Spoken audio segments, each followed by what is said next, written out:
¿Verdad? ¿Tu nombre? Mateo Anquis, ¿De dónde sos? de Colombia. Vamos a descontracturar un poco. ¿Sabés cuál es el peso de un oso polar? No sé. Lo suficiente como para romper el hielo.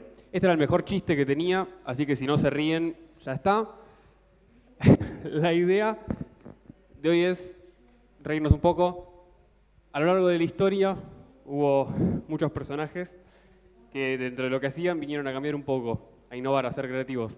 Tenemos la primera presentación. No funciona. Practicadísimo está. Bueno. Ahí va. Dentro de estos personajes tenemos a Jesse Owens, un atleta negro que en 1936 gana las Olimpiadas en Berlín en pleno nazismo. ¿Sí? El equipo de CONAREC del Comité Científico logró conseguir imágenes exclusivas del momento donde gana y la reacción del dictador. Sí, terrible, terrible, impactante. Después tenemos a Baby Ruth, que es un beisbolista que a pesar de tener un índice de masa corporal de aproximadamente 35, dice yo voy a jugar al béisbol y voy a entrar al Salón de la Fama. Lo logró, batió 700 y pico de home run, no sé si eso es mucho, el béisbol no sé qué es, pero no importa, y logró formar parte. La pregunta que nos surge a todos es, le dicen Babe, ¿es un bebé gigante? No, es el apodo, al igual que las señoras a las que le dicen Beba, más o menos. Ahí es más fácil de explicar, las señoras que le dicen Beba y los bebés se cagan encima, no sabemos si el señor Ruth se cagaba encima o no. Después tenemos más acá, más a lo actual, Ana Má Ferreira, que a pesar de vivir hace 74 años en Argentina, no habla español, pero logró bailar el aquadance. ¿Qué hicieron ustedes? Medicina. Ella baila. Y le dio un nuevo significado a la palabra esquere, hablando otro idioma. A este grupo de próceres nos venimos a juntar nosotros tratando de, con algo de cardiología, hacerlos reír un poco o sentirlos incómodos lo suficiente como para que y listo. Lo que me toca hablar a mí es fase vulnerable de la insuficiencia cardíaca, tratamiento con ivabradina. Era lo que había, muchos de ustedes desde agosto dicen, no, yo quiero participar de CONAREC, yo me acordé en noviembre. Era esto, estar en el G20 haciendo guardia, me dijeron, hay un temita de insuficiencia cardíaca, bueno, vamos. Primero que nada, aclarar, no tengo ningún tipo de conflicto de interés. A método introductorio, la insuficiencia cardíaca es una entidad clínica caracterizada por la incapacidad del corazón de suplir las necesidades del organismo, generando seres humanos que son mitad humano, mitad bombucha. Funciona bárbaro, por suerte. Keep going. No hay señal. ¿Qué pasó? Ahí está, perfecto. Muy bien, nosotros cuando estos pacientes llenos de agua entren, vamos a poner toda nuestra sabiduría y todo lo que aprendimos en estos años para devolverle el peso seco. El día que nos saquen la furosemida no trabaja nadie más. Y nosotros los ponemos, los pesamos todos los días, los dejamos en peso seco y los mandamos a alta, felices. Y van a ir a un campo minado de agua, picadas y mentiras. Como yo hago la tarea cada tanto un gustito y el viejo desayuna con una línea de merca y se cepillan los dientes con un salamín. Entonces va a volver totalmente ahogado. La pregunta es, ¿tenemos algo para hacer para que no vuelva a internarse? Sabiendo que las reinternaciones aumentan el número de suicidios entre los recientes, porque tenés que volver a escuchar palabras como Nalapril, la pastillita azul para la diabetes, y no, la chiquita blanca, pues aspirina. No, la otra. Hay 546 pastillas chiquitas blancas y no te la van a describir. Esto está en New England, claramente, es totalmente verídico, lo pueden ir a buscar. ¿Qué recomendaciones nos dan las guías europeas de alta para que no vuelvan? Primero, que se vayan vivos, fundamental. Ojo, si se muere no vuelve, pero bueno, la idea es por lo menos las primeras 2 o 3 veces que se vaya vivo, después ya afuera. Optimizar la volemia lo máximo posible, que es un eufemismo a estrujarlo. Medicación por vía oral por lo menos por 24 horas. Educación completa del paciente, explicarle qué es lo que tiene que hacer, aunque no te va a hacer caso. Y frecuencia cardíaca adecuada. Ahí con la frecuencia cardíaca adecuada van a saltar todos y decir beta bloqueantes. Y no, yo vengo como un espadachín a blandir la espada de la sabiduría y decirles herejes y ivabradina. ¿Por qué en mis analogías soy un espadachín, un caballero de la Edad Media? Eso tiene otra explicación para otra charla.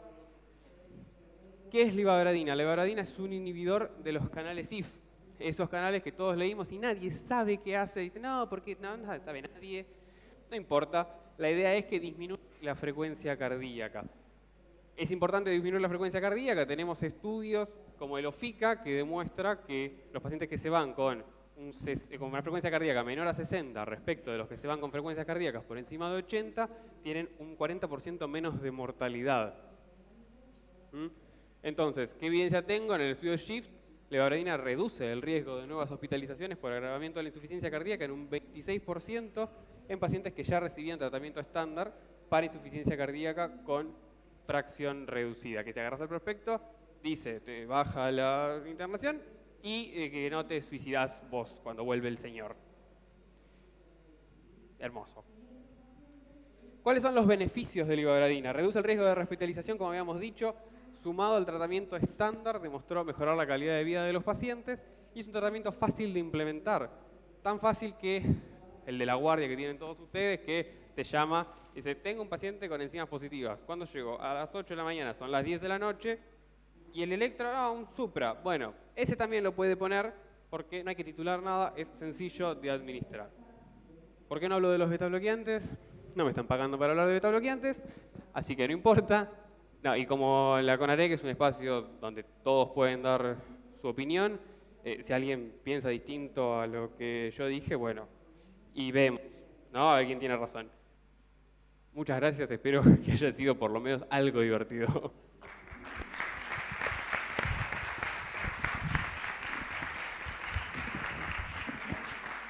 Es un artista, ¿eh?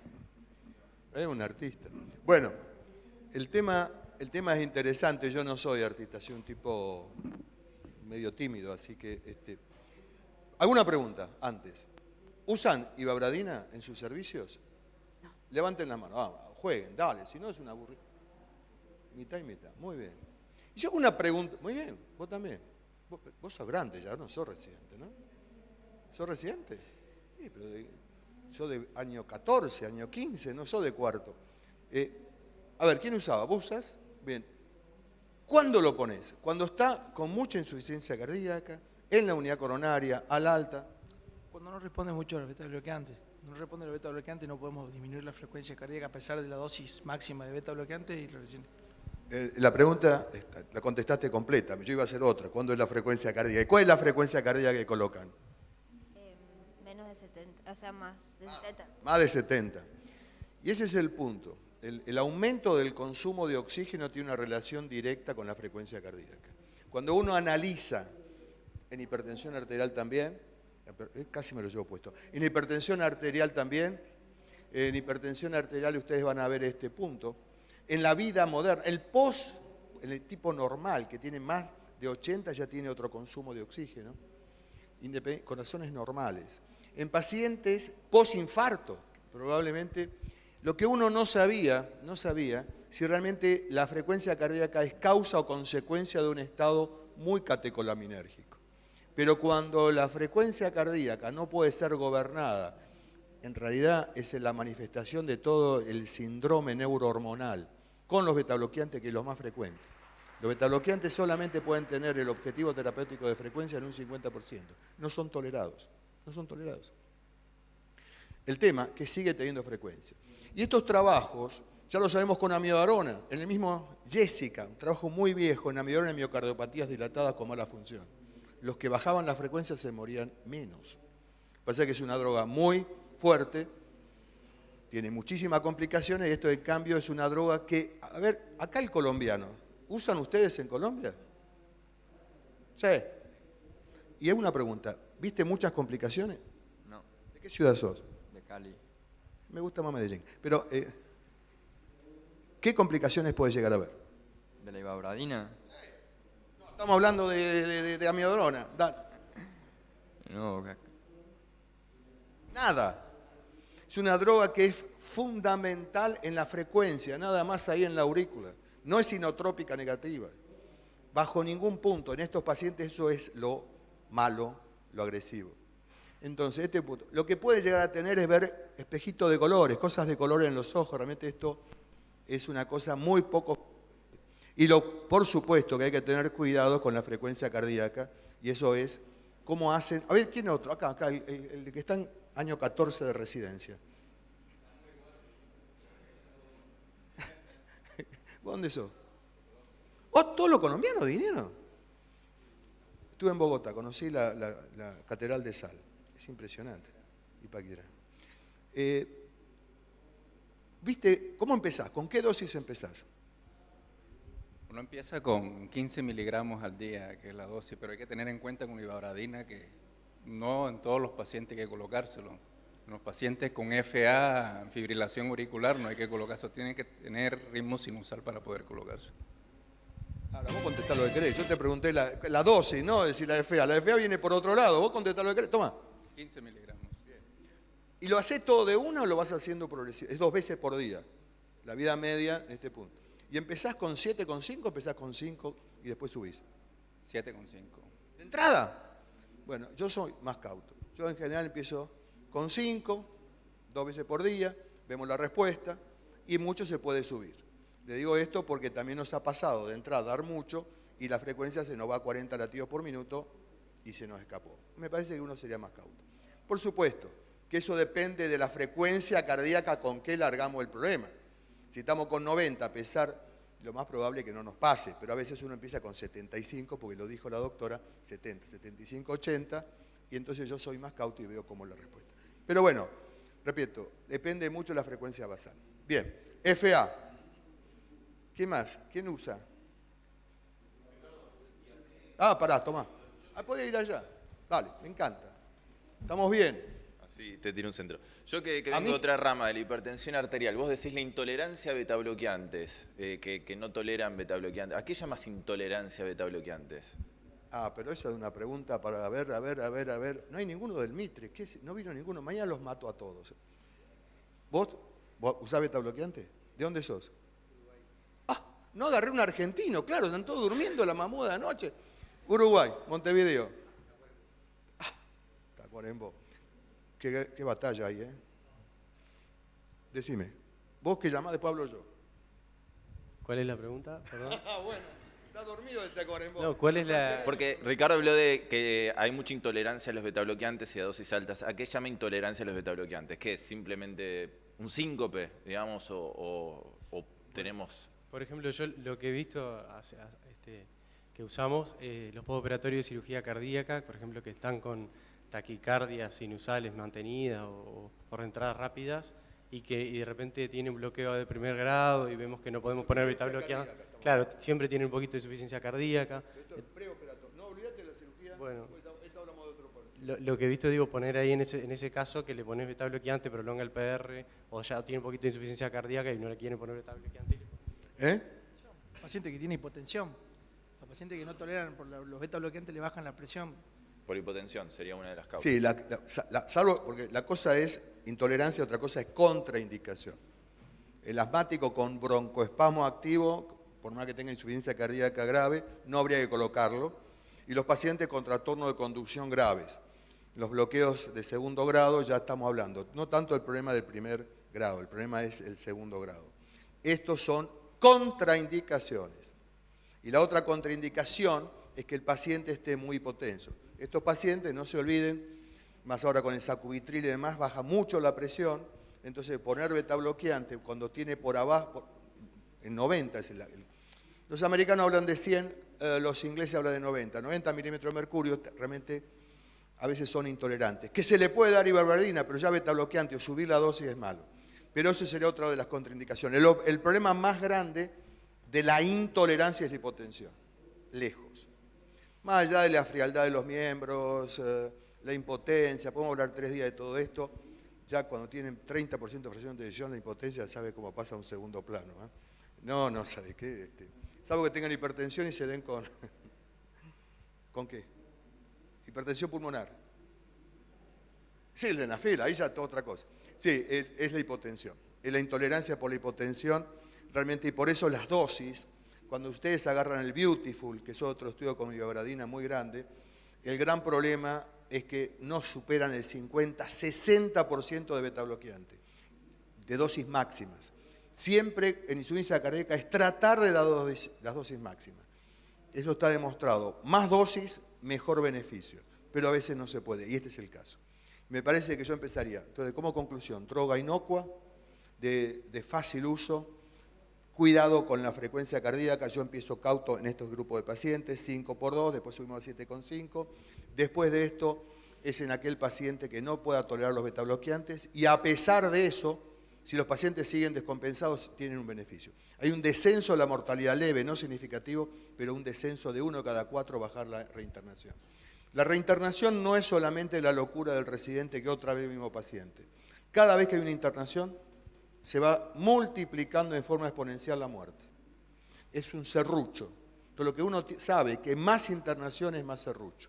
Entonces, la forma es cortar eso para, por lo menos, a un futuro alejado. Porque el CIF es corto en tiempo. Y uno, en insuficiencia cardíaca, tiene que tenerle mucho más tiempo. ¿Dónde está? Ah, vos ya sos. El actor ya actuó y está escribiendo La novia me fue muy bien. Te felicito. Gracias. Conclusión final. ¿Cómo te sentiste? Estuvo bueno, distinto. No sos feliz entonces. ¿De dónde sos? Capital, Basta Rica. Ah, muchos amigos. Ni se presentó, dijo, yo presento a todos. Mirá, vamos a presentar a los dos expositores, aunque sea.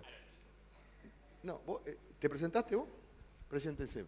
Tenemos un endocrinólogo, diabetólogo. No te muevas mucho, deja, yo subo. Bueno, mi nombre es Adrián Proietti, soy médico endocrinólogo, especialista en medicina interna, pero abocado al hábito diabetológico en los últimos 12 años y vengo a respaldar en el stand-up a todo lo metabólico, a ver que en el ámbito de la discusión con el hecho duro de los cardiólogos. Mi nombre es Miguel Eschiavone, yo soy médico cardiólogo, especialista en hipertensión arterial, jefe de hipertensión arterial del Hospital Británico Buenos Aires. Y como dijo ayer Baranchuk, soy ex Conarec también, así que estuve en algún momento dentro de todo esto y como miembro de la revista, etc. Bueno, vamos a seguir. Está bueno, ¿no? Yo nunca esta es la primera vez que se hace en la historia de la cardiología argentina. Le digo esto para los uruguayos y colombianos. ¿Quién habla ahora? Preséntate. Hola, buenas. Yo soy Florencia, soy residente de primer año de cardiología del Sanatorio Allende. Como residente de primer año, básicamente tenemos entre las muchas actividades que tenemos para realizar es los ingresos. Más allá del perno que representa dicha actividad, tenemos que lidiar a menudo con el desconocimiento de los pacientes acerca de su enfermedad, en este caso la hipertensión. Donde, bueno, ejemplo típico. Buenas, ¿tienen alguna enfermedad? No, nada. Un dolor de vez en cuando en la espalda, pero nada más. Ah, bueno, bien. ¿Y toma algún medicamento? Sí. Y en ese momento saca algo parecido a la lista de súper de domingo de mi mami, todo garabateada con dosis, fármacos, medicamentos, día que sí, día que no, capaz que sí, pero como lo controla bien, no tiene la enfermedad. Otro ejemplo, paciente sexo masculino, 50 años. ¿Toma algún medicamento? ¿Reacción? Sí, tomo 3. Mi esposa lo sabe, los tiene, ella lo sabe, está en el baño, ya ella viene. Dame 15 minutitos que ya viene. Ah. Ok, bueno, o sea, yo tengo 5 ingresos por ver, pero dale, banco a tu mujer a que venga del baño. Otro ejemplo típico. ¿Toma algún medicamento? Sí, mira, tomo 2. Una pastillita blanca que la parto en el medio a la mañana, tomo la mitad de la mañana, la mitad de la noche, y otra que es una grajea como violeta, que viene en una cajita naranja con letras blancas, ese lo tomo a la noche. Ah. O sea, ahí tengo 2 opciones, o me quedo los próximos 15 minutos tirando un nombre de fármaco cualquiera que se venga a la cabeza a ver si a alguno le suena, o si no, también espero a la mujer, que seguramente está en el baño. Esto básicamente, o sea, es un problema de todos los días para nosotros y una solución es optimizar el tiempo. Entonces, en vez de pacientes con 4 medicamentos tomados, le demos uno solo a la mañana que combine los 4 de vida media larga. Entonces, bueno, básicamente tenemos espectacular en su memoria, nos viene bien para la listita del súper y a mí con el tema de los nervios, los tiempos y todas las cosas que tengo que hacer en el día, bien espectacular. Otro ejemplo típico. Paciente cursando 10º día de internación, hipertenso, pero con tratamiento óptimo para la hipertensión, aún sigue hipertenso.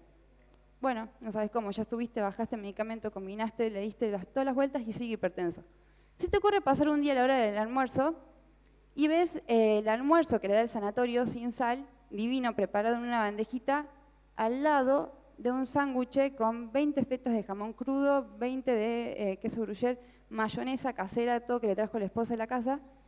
Y entonces cuando le vas a explicar de manera sumamente amable de que se están manducando 20 kilos de sal, él te contesta, no, bueno, pero estoy tomando coca cero. Ah, sí, no entendió nunca nada, básicamente. O si no, bueno, esa es la dieta intrasanatorial. En la extrasanatorial ni hablemos, o sea, el que de una consulta a la otra, con un mes de diferencia, aumente 5 kilos, se debe a la ensaladita que se come todos los días. La ensaladita que abarca el asado de los domingos, la cerveza de los miércoles, el tercer tiempo del sábado, el helado con el que se tentó la semana y básicamente te comió ensalada únicamente el lunes a la noche porque fue lo único que consiguió en la heladera. O si no, eso que te dicen que son los primos hermanos de Usain Bolt, maratonistas federados que te llegan desaturando el segundo piso cuando se clavó el ascensor. O esos que sí te cumplen la dieta, que hacen actividad física, que van, suben, bajan, escaleras, agua, todo, medicamento completo, 5 días antes de la consulta. O sea, tenemos pacientes que no tienen idea de lo que tienen, no tienen idea de lo que toman, no tienen idea de cómo lo tienen que tomar, con 3, 4 medicamentos prescriptos, 2 en realidad tomados y aún así hipertensos. Un problema sí se debe en parte a una falta de educación, es real, falta de educación por parte nuestra para los pacientes. Pero también volvemos, hay una falta de tiempo. O sea, tenemos que ver 20 pacientes, informar 20 mapas, 10 ergometrías, colocar 20 holters, todo eso en las 6 horas de la mañana. Entonces, bueno, resumamos la historia, demos fármacos combinados, vida media larga, una vez al día, que además aporta un beneficio para los pacientes para disminuir el riesgo cardiovascular, y entonces disminuimos una consulta de 30 minutos, como debería ser en realidad, a los 2 a 5 minutos que nos dan, en básicamente lo siguiente. Hola Juan, se llama Jorge. Le voy a tomar la atención. 12-8, perfecto, vaya Carlitos, saludos para su mujer. No, está viudo. Pero bueno, objetivo cumplido y estamos todos contentos. Muchas gracias.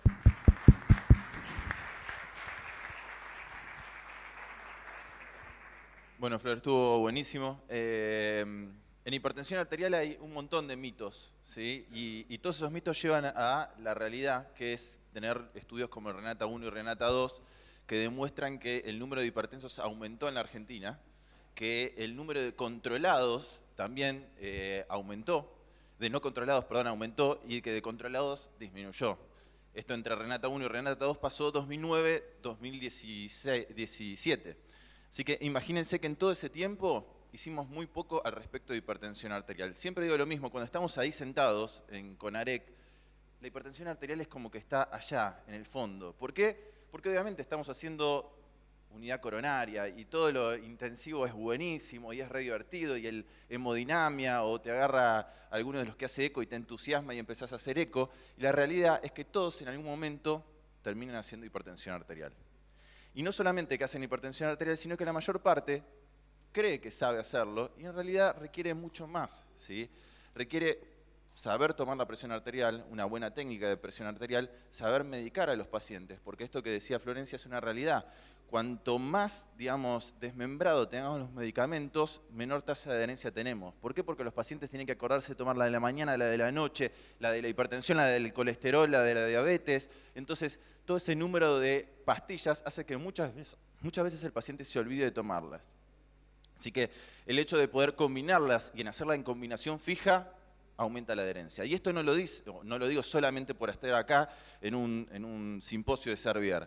Esto también está reflejado en las guías, en el Consenso Argentino de Hipertensión Arterial y en las guías europeas de hipertensión arterial. Esto ha cambiado a lo largo del tiempo. Anteriormente, en las guías anteriores, no se hablaba de combinaciones. Y a lo largo del tiempo se empezó a hablar de combinaciones y los europeos fueron más allá y hablaron de combinaciones fijas. En esta oportunidad, en las guías recientemente publicadas. El consenso argentino todavía no avanzamos hasta hablar de combinaciones fijas, pero sí hablan de combinaciones, de combinar drogas, ¿sí? ¿Para qué? Para aumentar la adherencia. Ricardo Iglesias seguramente también hace consultorio, y él es alguien de los que siempre acá habla de lo intensivo y hemodinamia, etcétera, y probablemente también esté haciendo consultorio de hipertensión arterial. Así que no van a estar ajenos a esto. Tienen que leer al respecto, tienen que informarse al respecto. Recién hicimos talleres de toma de presión arterial, que la verdad que es importante saberlo para llegar a un correcto diagnóstico, saber lo que es un tensiómetro válido y calibrado, saber esto de las drogas, de las combinaciones. No sé en sus centros si ustedes hacen todos consultorio o directamente están enfocados solamente a lo que es unidad coronaria o guardia, digamos. Más o menos, ¿quién hace consultorio o tiene consultorio ya fijo? Muy pocos. 50%, no es tanto, digamos. Ahí hay algún secuaz del Hospital Británico que le toca hacer consultorio. Pero en algún momento van a terminar haciendo consultorio, así que no están muy lejanos a esto. ¿Quién usa combinaciones o quién en sus unidades coronarias usan combinaciones de drogas, combinaciones fijas? Bajo porcentaje también. Bueno, algo que tienen que empezar a cambiar, ¿sí? Que es la idea con Florencia, lo que estamos tratando de transmitirle, el uso de combinaciones fijas para aumentar la adherencia. Ricardo, ¿algo que me quieras...? Dale. Problemas. ¿Habla esto? ¿Se escucha?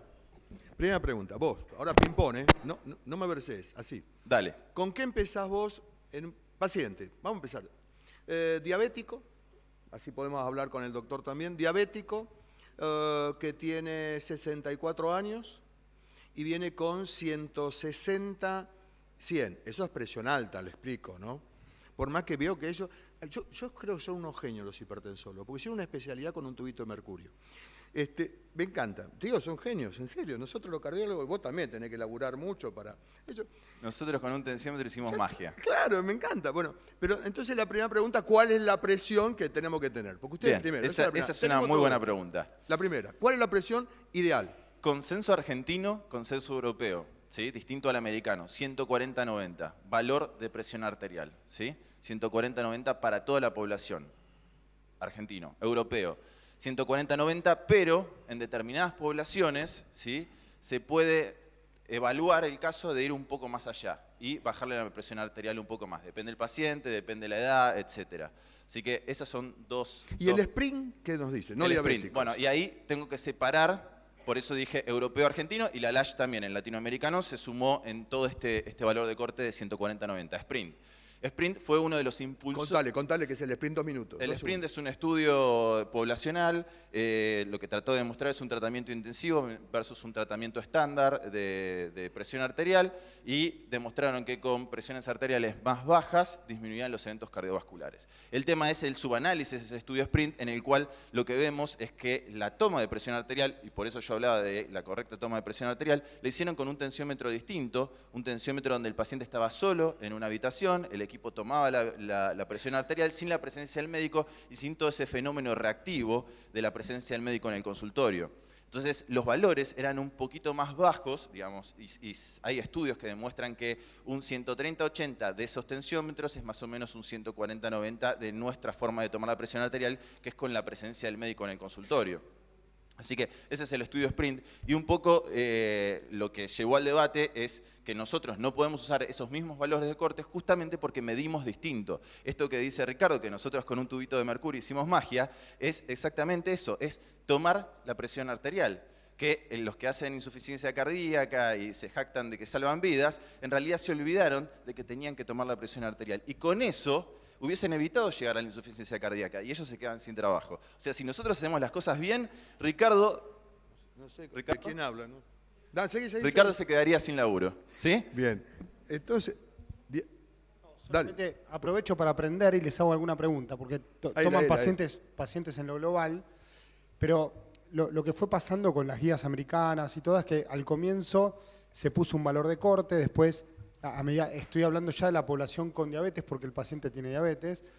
En la evolución se fue exigiendo un poco más, se bajó, después a partir de que se bajó demasiado la sistólica hubo algún evento relacionado a lo coronario, eso sí mejoraba el accidente cerebrovascular. Después el punto intermedio hoy, de acuerdo a todas las guías para la diabetes, es 140-90. Si hay enfermedad microvascular en un paciente con diabetes, te pregunto si esto tiene una mayor exigencia o no, o es un punto de comodidad. Y después las variables, cuando uno dice, bueno, 140-90, es lo mismo en una toma, ustedes hicieron talleres, y esto me va a servir a mí también. Sé que hay diferencias si es una toma de consultorio, si es un mapa, ¿no? Esos diferenciales. Sí, lo primero es verdad, en cuanto al valor de presión arterial, nosotros tomamos 140-90, no importa si tiene enfermedad microvascular o no, nuestro objetivo es menor a 140-90, Argentina. Los europeos quieren ir un poquito más allá y te dicen podés llevarlo a 130-80, o sea, si tolera 140-90, ir a 130-80, pero no menos de 120-70 porque demostró aumento de los eventos cardiovasculares. En cuanto a la toma de presión arterial, una cosa es la toma de presión arterial en consultorio, que el valor de corte es 140-90, tomado de forma correcta, por lo menos 2 mediciones, como mínimo 2 mediciones. Y hay que tener en cuenta que existe el guardapolvo blanco y la hipertensión oculta, y es en eso donde nos apoyamos muchas veces con los estudios ambulatorios de la presión arterial, MAPA o MDPA. El valor de corte de MAPA de día, diurno, es menos de 135-85 y menos de 120-70 nocturno, y el valor de MDPA, monitoreo domiciliario de la presión arterial, es menos de 135-85. Y esto tiene que estar integrado porque es verdad lo que dice Ricardo, que nosotros nos guiamos con ese tensiómetro y nada más, o con este monitoreo ambulatorio de la presión arterial.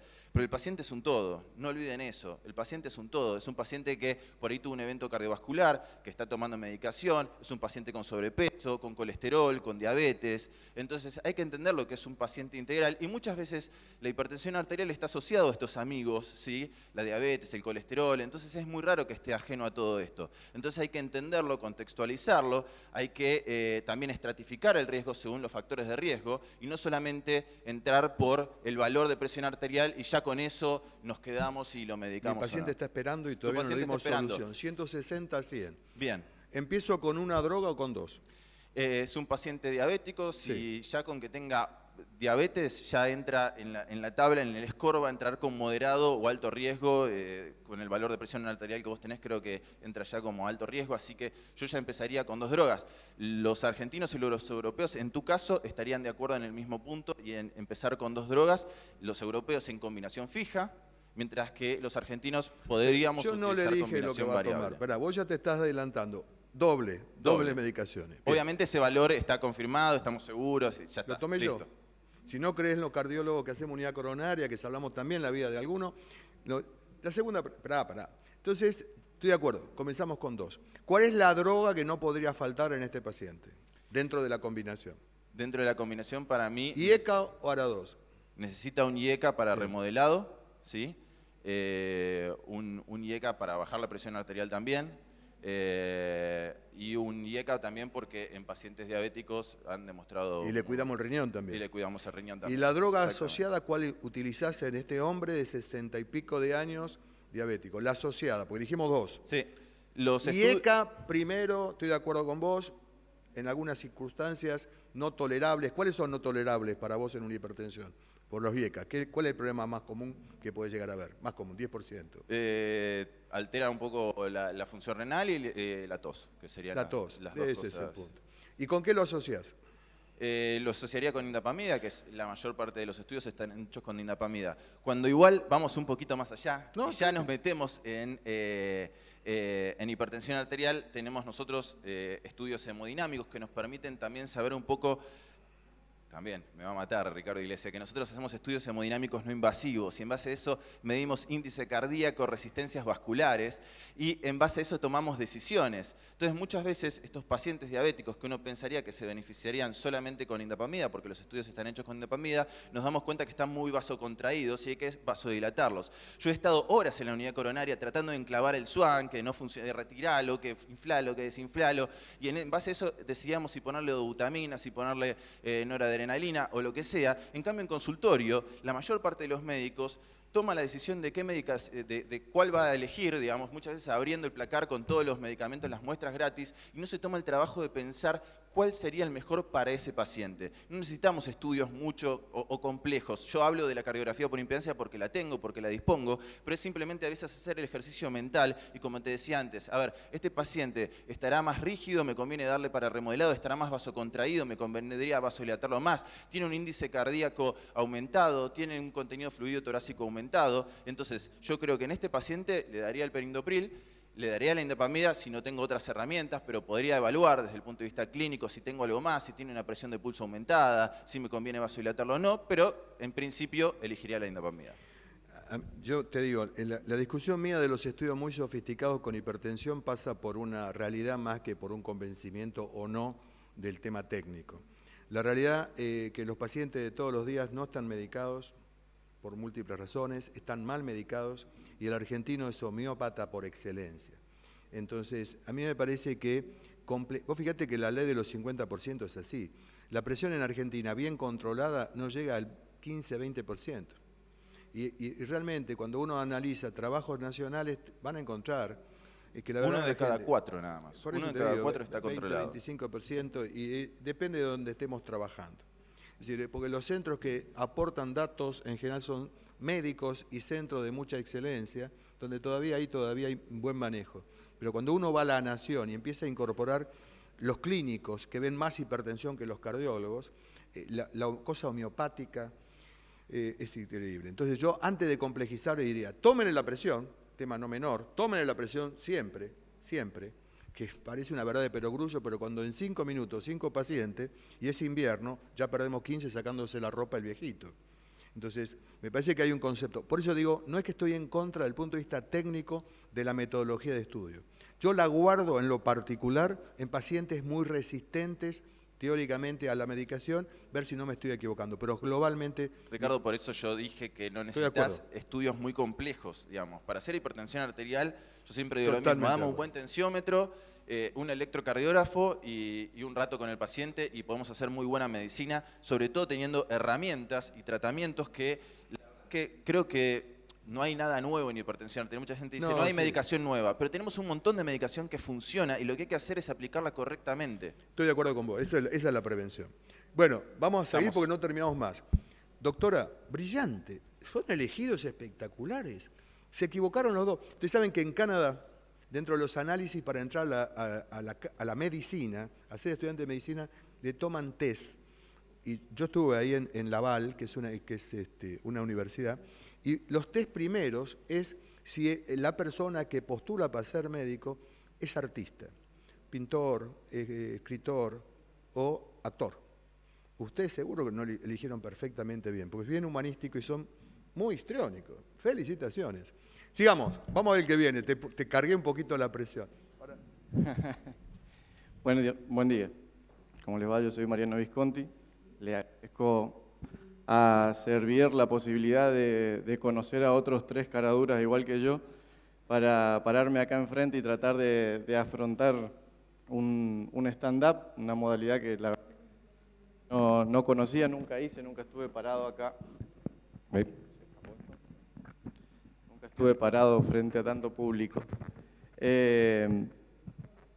Con la doctora, bueno, esto se cae.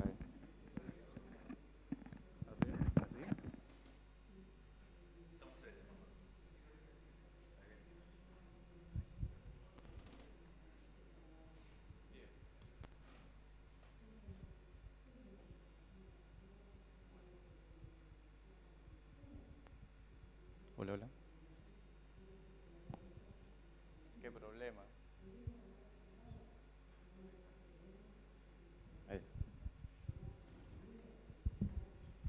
Sí. Bueno, como le decía, yo soy Mariano Visconti, soy de cordobés, rosarino, correntino, de todos lados, pero ahora vivo en Corrientes. Y con la doctora Florencia nos dieron la difícil tarea de hablar de angina microvascular y llegar a lo que es la trimetacidina.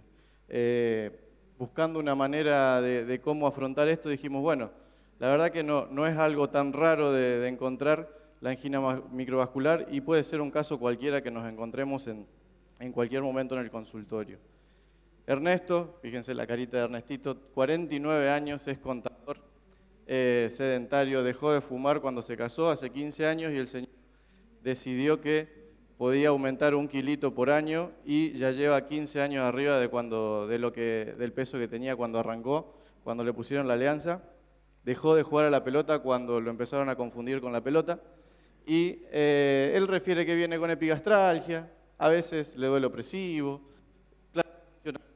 y algunas veces también es postprandial, a veces en reposo. Lleva 1 año de evolución con esto, el examen físico no vemos, tiene 140/85, ahí es el señor está ahí con unos registros de tensión arterial borderline, IMC elevado y un laboratorio con un colesterol también un poco elevado. Eco con fe preservada, hipertrofia leve. Y si vemos en lo que es la probabilidad pretest del señor, el señor tiene una probabilidad pretest moderada para tener enfermedad coronaria y entonces le pedimos una ergometría. En la ergometría, fíjense, el señor desarrolló un infradesnivel del ST de B2 a B6, de 2 milímetros ascendente. La isquemia que desarrolló no era limitante, con una buena capacidad funcional. 10 METs hizo el señor. Entonces nos termina dando un riesgo moderado, por lo cual podemos optar por un tratamiento médico que tiene que ser con aspirina, con estatinas, y le pusimos un betabloqueante. La cuestión es que el pobre Ernesto mejoró parcialmente, seguía con dolor, le preguntamos si cumplía, si no cumplía, él realmente estaba cumpliendo bien, pero seguía con dolor, y bueno, ¿podríamos haberle pedido un estudio funcional? Sí, podríamos haberle pedido un estudio funcional, pero fuimos directamente a lo que es la cinecoronariografía y le pedimos al doctor Callita, el emérito doctor Callita, que nos diga qué tenía el señor. Y básicamente Callita no encontró nada, no encontró lesiones coronarias severas. Y ahora, ¿de qué nos disfrazamos? Porque en medio nos queda Ernesto, que sigue con dolor, pero el doctor Callita le dice, vos no tenés nada, yo no encontré ninguna lesión, ese dolor tiene que ser de otro origen. Y en realidad no le explica que hasta el 50% de las anginas no tienen enfermedad coronaria severa asociada. Y tenemos a la esposa, que desafortunadamente es el clon de Soraya Montenegro, que le plantea que se ponga a laburar, que deje de hinchar con ese dolorcito que tiene. Y la señorita esa, que puede ser lo que sea, una amiga tal vez, que dice... está preocupada si tiene Ernesto para rato o no, y bueno, y ella también le dice no, y por qué no probás con alternativas, y le quiere proponer terapias neurales y cosas alocadas. Y del otro lado queda el otro que está en problemas, que es el médico, que dice, ¿qué hacemos ahora? ¿De qué me disfrazo? ¿Cómo le explico al señor si esto es realmente angina, si es este dolor que tiene es un dolor precordial, causado por isquemia, o si es un dolor no coronario? Hay mucha bibliografía sobre esto, pero bueno, fíjense la cantidad de opciones que tenemos para que el paciente tenga dolor no coronario. Reflujo gastroesofágico, dolor muscular, dolor esquelético, de origen psiquiátrico, como plantea Soraya. Pero bueno, el señor había hecho infra y el dolor aparece con la actividad física. Lo impresiona que va a ser dolor coronario, ¿no? Entonces, ¿cómo le explicamos esto al señor? Que en realidad el problema no está acá, que es lo que todos podemos ver, sino acá, en la microvasculatura. Entonces es difícil, pero bueno, ahora casualmente esto se publicó hace unos 10 días en el JAC, es una revisión que habla sobre enfermedad coronaria microvascular. Y explica, bastante más complejo que decir que se le tapó una arteria o que tiene una arteria que no le deja pasar la sangre, porque lo explica fisiopatológicamente con alteraciones estructurales y en la función, y por ejemplo el engrosamiento y el endurecimiento de la íntima, de la muscular, la disminución de la densidad capilar y un montón de alteraciones endoteliales que hacen que el paciente tenga alterada la capacidad de relajación de la vasculatura y aumento de la contracción vascular. Entonces, difícil de explicarle al pobre Ernestito, y encima difícil la situación que se le pinta a Ernesto, porque si vemos que en el seguimiento los pacientes con enfermedad coronaria microvascular, fíjense, normal, moderada, severa, y a su vez la severidad de la aterosclerosis o lo macrovascular, fíjese dónde cae el pobre Ernesto, en los pacientes que tienen un alto riesgo, o sea, encima de que no tiene enfermedad, nadie le ve una obstrucción en la arteria, el tipo tiene el mismo riesgo que un paciente que sí la tenga, digamos, ¿sí? Fíjense lo que dice el registro Confirm. Básicamente, miren de lo que habla esto. Esto es lo que hicieron ellos fue tratar de evaluar la probabilidad pretest de los pacientes que tengan enfermedad coronaria, que es lo gris clarito, y lo que realmente observaron. Y fíjense, por ejemplo, pacientes como él, que tenían una angina típica, no miremos los pacientes que sí tienen enfermedad coronaria, que ya de por sí ya hay una gran diferencia entre lo que predice versus lo que encontraron, sino que miren, hay un grupo muy grande de pacientes que tienen dolor y no tienen enfermedad coronaria macrovascular severa. Y encima, también por el otro lado, los pacientes asintomáticos sí tienen enfermedad coronaria. Entonces, básicamente los modelos estadísticos sobrevaloran la probabilidad de tener enfermedad coronaria y la correlación entre tener angina y enfermedad obstructiva es menor al 50%. Y si fuera mujer, y es más o menos lo mismo porque la estadística se repite, solamente que tienen un 20% menos de probabilidad de que tengan esa dicha enfermedad coronaria. Y fíjense, otro dato para comentar, es que no tanto es la angina la marcadora de que tenga enfermedad coronaria, sino la edad. Va en ascenso constantemente según los grupos etarios. Entonces, ¿cómo lo diagnosticamos? El grado de estenosis de una arteria no siempre va a definir la carga isquémica, y cómo lo vamos a determinar básicamente con la reserva del flujo fraccional. Y hay muchos estudios que están avanzando en este campo, pero esto dejó de funcionar. Básicamente los tenemos no invasivos o invasivos. El PET es uno de ellos, es uno de los más importantes, que evalúa la reserva de flujo fraccional sin tener que hacerle un estudio invasivo nuevamente. ¿Y qué nos dicen todos estos estudios? Que básicamente el pronóstico va a depender mucho más de la isquemia que de la arteriosclerosis. Fíjense cómo los pacientes que tengan reserva del flujo fraccional más reducida van a tener mayor tasa de MACE, y encima va a desarrollar más insuficiencia cardíaca. Esto relacionado con un eco que mide la E', va a tener entonces un peor pronóstico.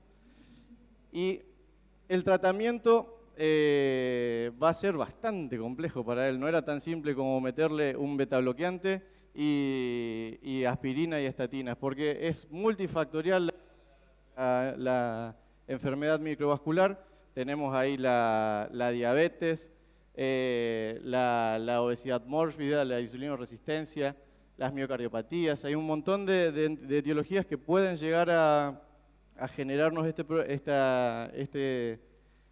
este desarrollo de enfermedad coronaria microvascular, y hay entonces un montón de alternativas terapéuticas. La enfermedad microvascular puede ser también a su vez la anomalía principal o una característica de una patología que es más grave, digamos, y está muy limitado la terapéutica y las estrategias, porque hay una falta de un diagnóstico estandarizado para este grupo de pacientes, y la mayoría de los estudios son con muestras bastante pequeñas. Lo sacamos a él de un poco del camino y veamos el tratamiento que propone la guía. Y la guía básicamente propone intervención en el estilo de vida, control de factores de riesgo, o sea, le tenemos que hacer bajar de peso a Ernesto, y que empiece a hacer un poco de actividad física. Esto no hay duda que le vamos a tener que indicar aspirina y estatinas, porque van a reducir la tasa de eventos. Y acá se pone todo un poco más turbio. ¿Por qué? Porque con la indicación de los beta bloqueantes, los calcio antagonistas, son todos estudios pequeños. Con los beta bloqueantes en particular, hasta está descrito que en algunos pacientes, grupos particulares como diabéticos, podrían ser deleterios. No está muy claro realmente el beneficio y nos aparecen todos los otros que están en segunda línea.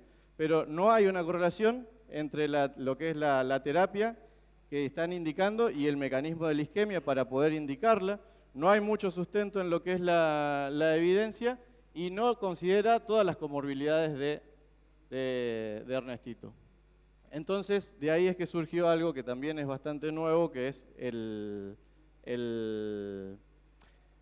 esquema de diamante, que es un esquema terapéutico basado en lo que son todas las comorbilidades del paciente, esto más que nada en lo que es las alteraciones cardiovasculares que pueda llegar a tener el paciente y en particular con lo que es las comorbilidades del paciente. Y ahí tenemos la angina microvascular y ahí es donde aparece como droga preferida, esto se entiende así, drogas preferidas que son posibles, que pueden coadministrarse o las que están en rojo no deberían administrar. Ahí aparece como droga preferida, la trimetazidina y la ranolazina, que la trimetazidina básicamente lo que hace es inhibir la LC3-CAT y por lo tanto darle como una especie de nafta súper al corazón que venía andando a gas y dejar de traspolar lo que es la beta oxidación, la energía que saca de los ácidos grasos hacia la glucosa y entonces darle un poco más de energía rápida a lo que es el corazón y de esta manera poder solventar el problema. Es un modulador metabólico, antiisquémico y no tiene ningún efecto en el doble producto.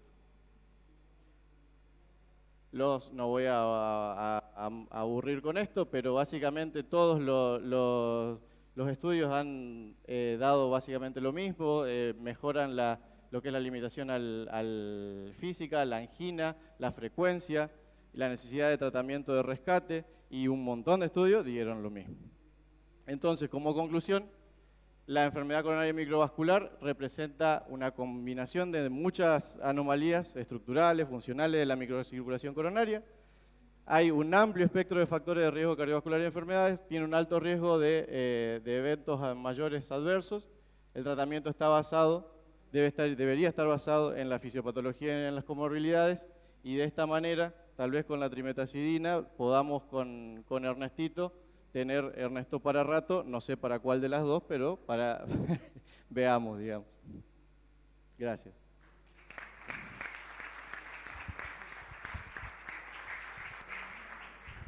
Bueno, yo tengo un Néstor, esposo de Magdalena, que es igual. El tema es así, ahora sacamos en el mes de marzo, abril, un trabajo de 11 personas, médicos que trabajan en distintos aspectos de la enfermedad vascular para entender lo que es lo microvascular. Pero antes de hablar de la enfermedad microvascular, que me apasiona desde hace muchos años, acá hay un problema intelectual. Nosotros en general estamos pensando en concreto, y nos han vendido durante muchos años que la enfermedad coronaria APAR es totalmente dependiente de lo que vemos, la lesión obstructiva, etcétera, etcétera. Y esta enfermedad, la enfermedad vascular, es una enfermedad que no se ve, que es invisible para los ojos, parezco Sandy Superi. Eso es lo esencial. No es una enfermedad que se ve, por lo menos con los métodos que tenemos hoy. Es una enfermedad que se piensa. Durante años, este paciente que se llama INOCA, isquemia con coronarias no obstructivas, este es el verdadero nombre de este paciente, se llama INOCA, y si tiene enzimas es MINOCA, que ayer se habló en una de las mesas. Eso es un infarto. Pero esto es antes, esto se llama INOCA, isquemia sin obstrucción. Durante años, este paciente, cuando se hacía el cateterismo, decíamos que era un falso positivo de isquemia. Miren cómo es la mente. Como no tiene obstrucción, es un falso positivo. Y si por algún motivo le hacíamos un cateterismo y no había isquemia ni angina, isquemia en algún método, era un falso positivo, un falso negativo. Falso positivo, falso negativo. Porque no tenía isquemia, pero tenía lesión. Y le abríamos. Por eso les digo, esta enfermedad hay que pensarla. Esto no es una arteria abierta, esto es una vasculatura que comienza con el ostium, más todo lo que podemos hablar también de la sangre y todo lo reológico, pero vamos a empezar con lo anatómico, y termina en la célula. Y eso se puede enfermar. Y eso es dependiente del primer detalle de enfermedad vascular, que no es la lesión obstructiva, fibrosada y curada. Es el endotelio. El endotelio son 2 canchas de tenis en todo el organismo. Y eso disfunciona por múltiples motivos. Por la diabetes, por el colesterol, por el LDL, por la homocisteína, por los virus, por la inflamación, por la locura, por un montón de circunstancias, el tabaco, bueno. Entonces, esto lo disfunciona. El problema es que estos pacientes se siguen internando porque no le dan pie con bola. Y le hacen otro cateterismo y no tiene nada. Y bueno, pues ya se lo hicimos hace 4, le volvemos a hacer otro. Y tenemos la incapacidad de no poder pensar que hay otro problema. Tal es así que en Argentina estos pacientes son pésimamente estudiados. Se le pide talio, que ¿sabe qué? En el 100% es normal, porque la isquemia microvascular es en parches. Entonces tenemos un pedazo con isquemia, el de al lado no, el talio no da nada. Y el ventriculograma radioisotópico no da nada. Entonces, ¿cuál es? Es la forma de buscar, son 2. Buscar la reserva coronaria. El método de reserva coronaria es 2. Incruento es el PET. Es el estudio más sofisticado para conocer la reserva. Y dentro de la parte anatómica, dentro de un cateterismo que perdemos la oportunidad y no se hace, es hacer 2 cosas. Una reserva del flujo fraccional. Ver cómo está, que no se hace. Pero algo más barato, que tampoco se hace, es darle acetilcolina. La acetilcolina, lo hablamos ayer también esto, la acetilcolina tiene una particularidad, es vasodilatadora con el endotelio indemne. Si el endotelio está enfermo, vasocontriñe, cierra. Y puede dar espasmo de la macrovasculatura o puede dar espasmo de la microvasculatura. Y simula el dolor, simula el ST y simula la pérdida.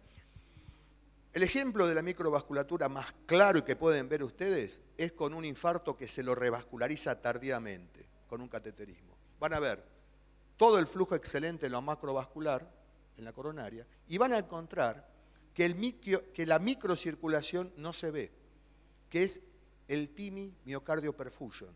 Le faltan las hojas del árbol. Eso es lo que es el mejor ejemplo en un infarto abierto tardíamente. Muy bien la arteria madre, y le falta todos los árboles, o todas las hojas del árbol, que sería la microcirculación. Ese es el mejor ejemplo, en un infarto tardíamente. Por eso le digo, punto 1, mal estudiado. Deambulan estos pacientes. Siguen con un tratamiento errado. Se sigue manejando mal. Subutilización de estatinas que hoy probablemente sea la mejor dosis, la mejor droga para nivelar esto. El canalicumab, olvídense, no lo van a aparecer nunca. Ese estudio fue muy interesante para la teoría de inflamación, pero produce infección. Metotrexate se murió hace 15 días. ¿Por qué? Porque no dio nada. Vamos a esperar a colchicina. Eso es inflamación. Mientras tanto, los pacientes siguen deambulando con angina de pecho. Y esto no se arregla por consumo de oxígeno. Se arregla preservando la célula. Y es ahí donde hay que utilizar otro tipo de moduladores metabólicos, que no estamos acostumbrados. En Colombia se utiliza muchísimo la trimetazidina. En Argentina se usa poco. Lo usan más los otorrinolaringólogos por el tema de los acúfenos y demás enseres, cosa que en Colombia ni lo saben. 3 veces fui este año a Colombia, volví el martes de Colombia. Vos sos colombiano también. Volví el martes, por eso lo de la sal. Allá se usa, y se usa en Europa. En Europa, en España, trimetazidina hay 2, hay copia. Acá ¿quién no va a copiar si no lo usamos? Porque no tenemos la cabeza pensando en lo microvascular. Estos pacientes se trabajan, no tenemos la ranolacina. Después podemos hablar, son todos los clarisas, son todos otros estudios que acá no existen en Argentina, así que no vale la pena hablar. Ese grupo de pacientes, estatina alta dosis, antiinflamatorio hoy no hay ninguno. Vamos a ver con la colchicina qué es lo que se viene, con el locolo, que es uno de los estudios con colchicina. Locolo, está bien, dije sí. Pero mientras tanto, los pacientes siguen teniendo sintomatología. Ahora, en enfermedad coronaria de este tipo no hay nada que mejore, salvo los preservantes de la microcirculación. Por eso me parece que hay que volver a pensar la enfermedad coronaria. Y muchas veces no llegar al cateterismo, porque este hombre con esos factores de riesgo, la obesidad, etcétera, etcétera, y 2 minas, seguro tiene enfermedad aterosclerótica. Lo tuvieron que demostrar que no la tenía. Claro, teniendo 2 minas, escúchame, y aparte el gordito, viste, la juega bien. ¿No viste la otra? Una loca. Y sigue fumando el gordito, ya te lo digo. Ese paciente es difícil que no tenga enfermedad coronaria. Lo más común son mujeres. En el estudio Rita, las mujeres tenían hasta enzimas positivas, 28% de coronarias normales. Normales que no son tan normales. A mí me parece que hay que pensarlo, hay que abrir la cabeza, y esto es buscarlo por otro lado. Y empezar a utilizar lo que tenemos. No hay otra cosa de lo que les nombré. Las estatinas y hoy la trimetilacilina, en este caso. No es el más ejemplo. Este hombre tenía tanta chance de enfermedad coronaria. Dislipidémico, 258, etcétera, etcétera, hipertenso seguro, es disfunción, pero bueno, no la tenía.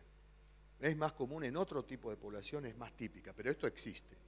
Señores, vamos a seguir. Diabetes para vos. Bueno, hola, probando. Ahí va, un poquito mejor.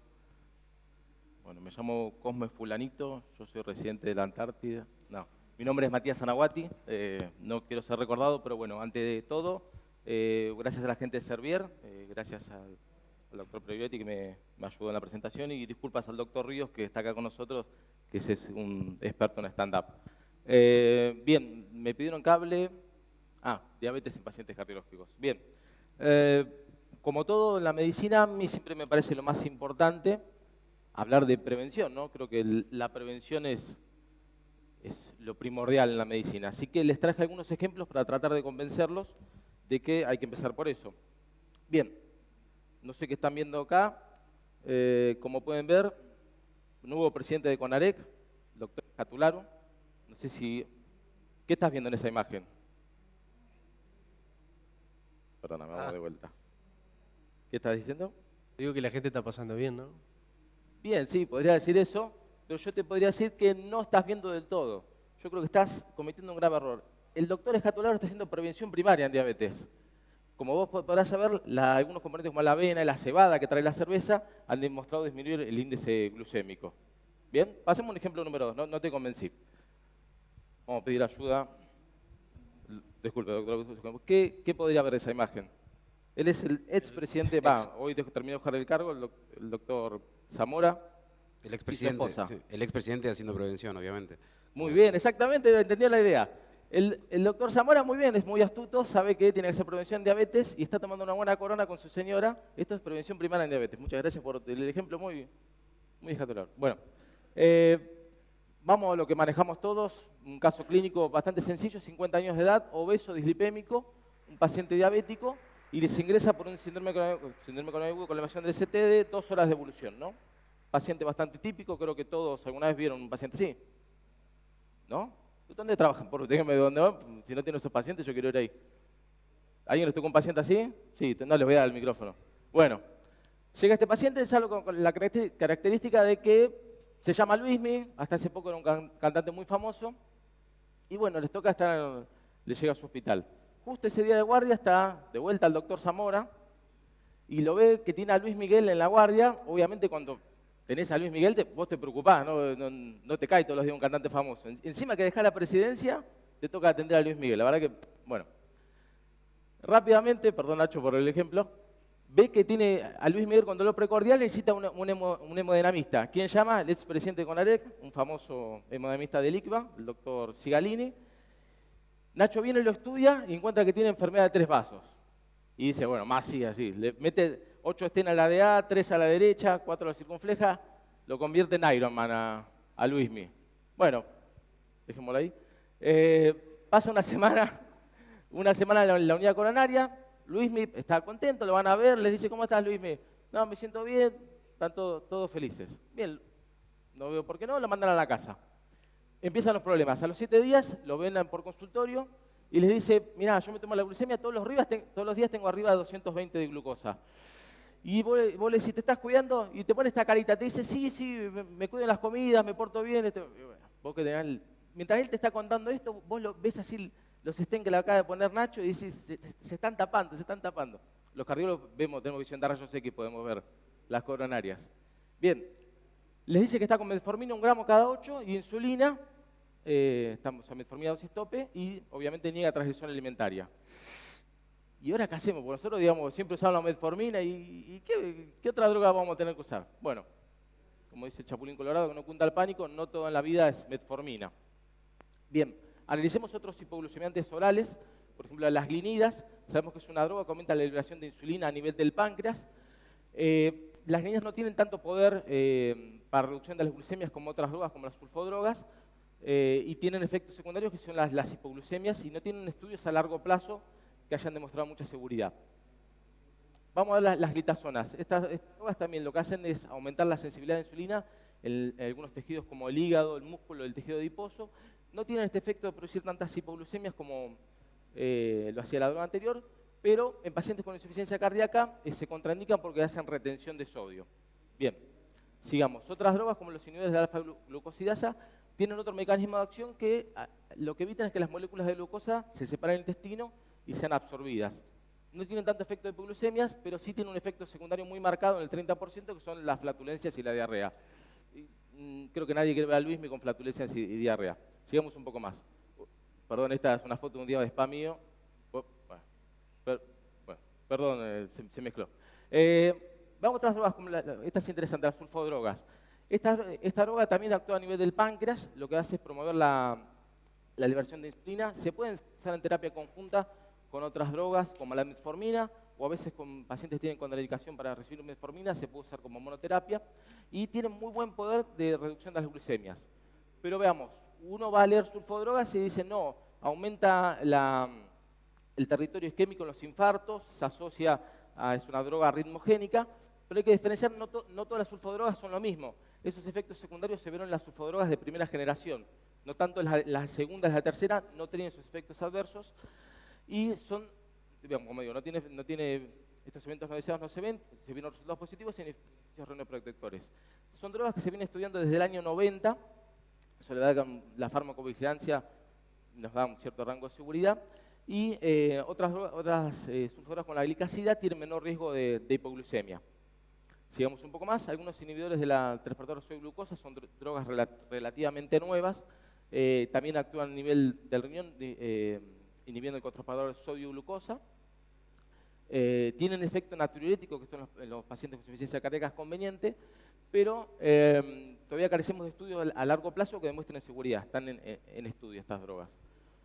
Bien, a Luismi le dimos glicazida, como lo ven, bien, está contento, bajó de peso, los dos felices. Recordemos como el estudio Advanced nos demostró que seguridad con la glicazida y rápidamente queríamos bajar las glucemias en él, fue por eso que elegimos esta droga y así lo vemos como está, feliz. Gracias.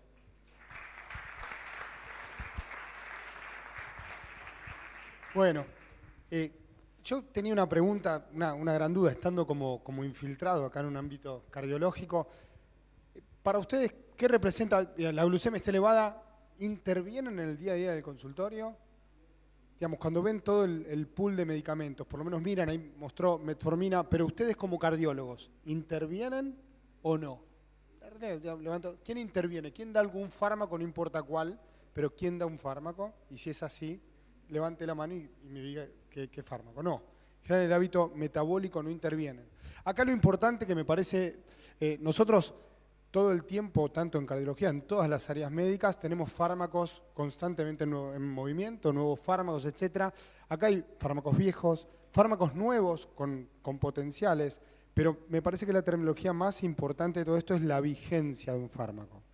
Lo que mostró muy bien Matías, en realidad, es que lo que siempre dejó el dato negativo, si se quiere, de las primeras sulfodrogas son que algunas de ellas intercambiaban también un accionar con receptores para sulfodrogas en el tejido miocárdico y esto aumentaba el área isquémica y daba un evento negativo.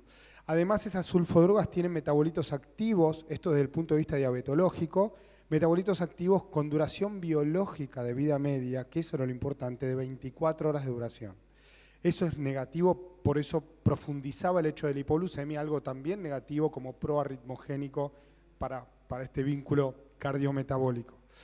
La glicalidad ocupa ese lugar, ocupa un lugar de mayor potencia, obviamente, que una metformina, que reduce la glucemia, que tiene bajo riesgo de hipoglucemia. Además, en la molécula, la estructura química tiene un anillo antioxidante, como un anti-aging, así muy moderno, y que se diferenció de las sulfodrogas de segunda generación por estas características, ¿no? Claramente ocupa un lugar con grandes bondades y en estudios, como también comentó Matías, reduce el impacto negativo de la evolución de un deterioro de la función renal.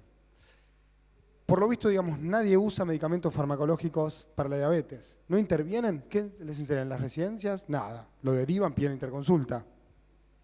Bueno, yo coordiné 12 años la internación del Hospital Italiano de Diabetes y Endocrino. Ahora estoy con un proyecto personal, con un instituto privado, como director del mismo, pero en la internación pasaba eso. Uno iba todo el día a unidad coronaria, o muchos, todos los días a unidad coronaria, para resolver una hiperglucemia, y era un temor enorme. Pero ya en el hábito, al menos en el consultorio, cuando está prealta, ya en recuperación y etcétera, donde la insulinoterapia es realmente una complicación, hoy en el mundo se intenta tratar de quitarlo lo antes posible la insulina. La insulina históricamente se daba en el marco de un evento agudo coronario, como que era condición sine qua non usar la insulinoterapia. Eso es un error. Eso no es real. Lo que sí necesitamos es normoglucemia. Y a veces, dependiendo del marco, la mayor potencia y dominancia terapéutica lo tiene la insulinoterapia, con sus riesgos respectivos, ¿no? Pero lo importante es la normoglucemia. Para los valores que mostró Matías de ese valor glucémico, claramente este tipo de moléculas reducen entre 1 a 1.2 la hemoglobina glicosilada. Esto como promedio, esto estamos hablando que pudiéramos estar en aproximadamente 80 a 100 miligramos por ciento evolutivamente, porque si no, con la glicada no lo podemos traspolar al día a día de la medición. Ustedes saben, yo estaba a cargo del área de tecnología aplicada a la diabetes en el hospital, y lo interesante es que todos estos descensos en hemoglobina glicosilada, hoy la hemoglobina glicosilada está pasando a ser una molécula obsoleta. Esto es un shock, ¿no? Para la diabetes, así tope de gama el delicatessen, la hemoglobina glicosilada va a pasar a ser una molécula que va a aportar cada vez menos, sobre todo cuando hay mucha oscilación glucémica, ¿no? Porque la hemoglobina no expresa un promedio y lamentablemente se pierde. Lo interesante acá es que los sensores continuos de glucosa, que miden glucosa intersticial y que miden en forma continua, podemos determinar, no a través de glicada, sino cómo mensurar ese descenso glucémico. Por eso me animaba a decirles que lo podríamos traspolar, ese descenso de glicada, en 80 a 100 miligramos por ciento. ¿Estamos bien? Estamos con el tiempo justo. Bueno, no sé, la idea es dejar esa imagen de que pueden intervenir, o por lo menos si ven a un paciente con esos fármacos, que no les llame la atención como algo negativo, sino que puede estar en el marco terapéutico de estos pacientes. Bueno.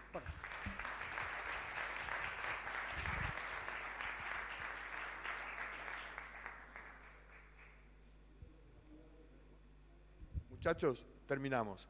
Es la hora, cumplimos, la verdad los felicito a todos y a los artistas, muy bien, ¿eh? Van a ganar más plata con Luis Miguel y estas cosas, ¿eh? Hasta luego. Muy bien, gracias.